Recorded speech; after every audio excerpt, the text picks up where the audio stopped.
Good morning students. पिछली class के अंदर हम लोगों ने हमारा चैप्टर नंबर फर्स्ट जो है उनके कई टॉपिक्स जो हैं उनका अध्ययन कर लिया था। आज मैं आपको नेक्स्ट टॉपिक संविधान की जो कार्यविधि है उसके बारे में जानकारी प्रदान करूंगी।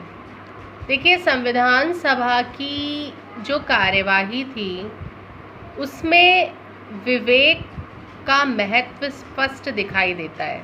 मतलब कि हमारे यहाँ पर जो भी निर्णय लिए गए वो सब विवेकपूर्ण निर्णय थे।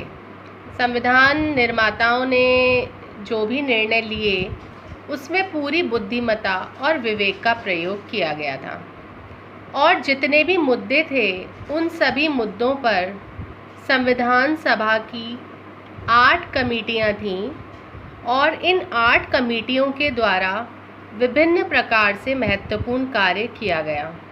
इनमें जो प्रमुख रहे वो जवाहरलाल नेहरू, राजेंद्र प्रसाद, जूम करो, डॉक्टर भीमराव अंबेडकर की अध्यक्षता में कार्य जो थे उनका संपादन किया गया। ये लोग आपस में विचार विमर्श करते थे हर बात को लेकर के, और फिर किसी नतीजे पर पहुंचते थे। मतलब कहने का तात्पर्य यहाँ पर ये है कि कोई भी निर्णय जो था वो जल्दीबाजी में नहीं लिया गया था। वो निर्णय जो था वो आपसी सहमति के आधार पर लिया गया था। जैसे कि अगर आपको ये ध्यान हो कि डॉक्टर भीमराव अंबेडकर जो थे वो कांग्रेस पार्टी के भी और गांधी जी के भी कटु आलोचक थे, और क्योंकि वो स्वयं भी अनुसूचित जाति के अंतर्गत आते थे तो उन्होंने अनुसूचित जातियों के उत्थान के लिए पर्याप्त कार्य किया था। और इसी की कई जो नेता थे भारत में उनके द्वारा आलोचना भी की जाती थी कि अंबेडकर जो है वो केवल अनुसूचित जाति के उत्थान के लिए कार्य करते हैं। ठीक है। और कई बार सरदार वल्लभ भाई पटेल और नेहरू जी जो हैं वो भी बहुत से जो मुद्दे थे उन पर असहमत हो जाते थे।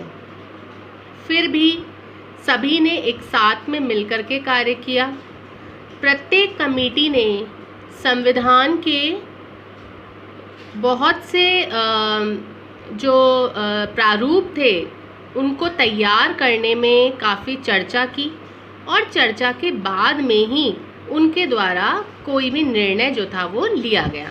कहने का मतलब क्या है कि जो भी विचारक रहे हैं, जो भी संविधान सभा के अंतर्गत जो भी सदस्य थे, चाहे वो डॉक्टर अंबेडकर हों, चाहे वो नेहरू जी हों, चाहे वो वल्लभ भाई पटेल हों, उनमें बातों को लेकर के एक विवादास्पद स्थिति रही है। उन्होंने एक दूसरे पर आरोप लगाया है, लेकिन फिर भी अंतिम रूप से सभी ने मिल करके कार्य किया और संविधान के अनेक प्रारूप जो हैं उनको तैयार किया है।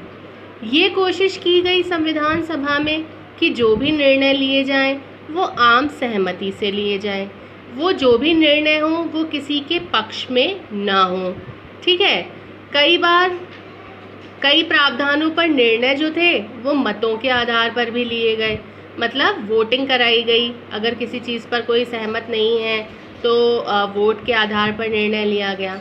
लेकिन हमेशा से यही कोशिश की गई कि हर तर्क और शंका जो है उसका समाधान किया जाए। ठीक है। हमेशा से यही कोशिश रही थी कि जो भी शंकाएं रही हैं, जो भी समाधान रहा है, मतलब जो भी कोई शंका है उसका समाधान एक बातचीत के द्वारा सावधानी से किया जा सके। हमारा संविधान जो है उसको बनने में 2 वर्ष 11 माह और 18 दिन का समय लगा। ये आपको विशेष रूप से ध्यान रखना है। 2 वर्ष 11 माह 18 दिन के अंतर्गत संविधान सभा की कुल 166 बैठकें हुई। ये भी आपको ध्यान रखना है कि 166 बैठकें हुई, और जो सत्र था वो अखबारों के लिए भी और आम लोगों के लिए भी खुला हुआ था। अर्थात अगर आप उसमें अपना कोई विचार देना चाहें तो वो अपना विचार आप दे सकते थे। तो कहने का तात्पर्य ये है कि संविधान सभा का जो भी बैठकें हुई, जो भी चर्चा हुई, उसमें निर्णय विवेक के आधार पर लिए गए। आपसी विवाद होने के बाद में भी नेताओं ने मिलजुल कर सहयोगपूर्ण ढंग से कार्य किया और इस प्रकार से हमारे संविधान की कार्यविधि का संचालन हुआ। ठीक है, ये आपका टॉपिक यहीं समाप्त होता है। धन्यवाद।